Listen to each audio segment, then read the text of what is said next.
Hey guys, happy end of January for you. Hope you're doing all right. I've gotten some progress done on my massive mountain of models. Finished the two penitent engines. Holy cow, there's a little chip there. Just put some varnish on these, and if I ever have to build giant metal models again, it's going to be something that's not going to be handled like wargaming models. I do feel that I did pretty well on these. I've already gone over the difficulties of building these, but they were fun to paint. They're actually, just the base coat with the dry brushing did a lot for pulling out the detail on these things. Doing all the purity seals was exciting. Took a good bit of practice and patience and freehand with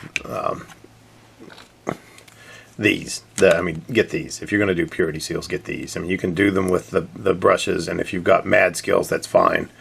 But get especially the 0.05 millimeter pin is great because it makes those little horizontal squiggles that totally are text and not just pen squiggles. And then the red, and there's a whole bunch of different colors you can get. And you see all these different sizes of black and then green and purple and brown and blue and all sorts of stuff you can do with those. But I got these two done. Slow progress on Eisenhorn, mainly because I'm still mad he's fine cast. But the other fine cast, the Canoness of Viridian, I did finish her up. I don't think I had her finished the last video. But she turned out pretty well. I like her a lot. I needed the candles could do a little bit more work, but I really would just need to figure out how to do those better. The Inquisitorial decals coming in handy there to fill in that big black plate on the thing. The more I painted on her, the more flaws in the resin I found. Like all the spikes on the edge of her gloves, especially this side, the tips had burst and were just empty bubbles. So instead of coming to a conical tip, they were like little volcanoes. And so, that was more than a little frustrating. But overall, there's a third Canoness I can add to my forces. And finished this guy up. Again, it's another metal model. It's a little metal Inquisitor. Nice librarian. He's got his whole library there on his back. This one was fun. It took a lot because of all the different colors that I ended up putting, especially on the books. It took me almost the whole Civil War episode for Ken Burns to do the books and all the detail work on his stuff. But my ultimate goal of having this guy and Eisenhorn and finishing up this guy so that I could have 3 Inquisitors on the battlefield instead of running an Imperial Knight. I think that'll end up being pretty achievable on the next. Honestly, as soon as I get Eisenhorn done, I'll get him done in the next week or two. Shoot, I could probably finish him today if I'd ignored all the chores my wife gave me.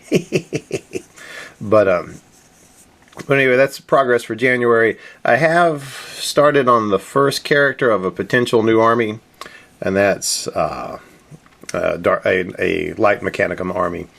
I'm going to go with orange and white for reasons that I will explain later. But orange and white. And I like this.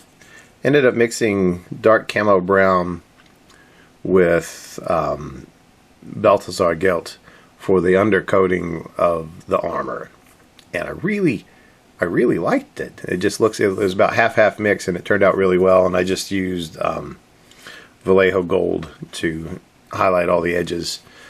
And these things I went over with bronze, Vallejo bronze, and I may go back in and darken that metal up. I may not, but this guy is far from complete. There are so many G-galls and doodads and hooninnies all over it that it's fun to paint. If you do get one of these guys and you do decide to paint them up, these arms here are a piece, and this arm is a piece.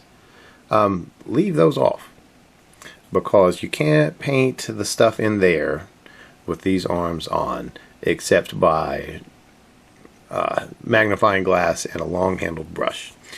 And so there'll be, I mean, granted, you'll never see his stomach, because I mean, you'll see this on the battlefield, you know, and him walking around going, ha ha ha, I'll shoot you all dead. But yeah, I mean, you'll never see that, and it's not worth it. But you know, to me, I'm like, oh, I gotta paint it up. It's there. It must be painted. But I've been interested in the Mechanicum for a while, and I've had like an Onager Dune Crawler and some of the Castellan robots and a few other pieces sitting around. So I found one of the Army in a Box things on Amazon for not much, like $5 more than the retail price. And since they don't make them anymore, it still was a great deal for all the models in it, and bought it. And it's like, I'm a sucker. And have all this stuff now to do and to build and to paint. But it'll give me things to do while I wait for the new Plastic Sisters to come out. And I really think the orange for this turned out decently well. He looks not quite like an escaped prisoner, but close. I may have to go one step up in the orange scale to get the orange that I'm looking for, but we'll have to see. I'll do some more painting. But anyway, that's it for January. I hope you guys are having good progress on all your models, and are having victories on the old battlefield. Anyway, I'll talk at you later. Adios.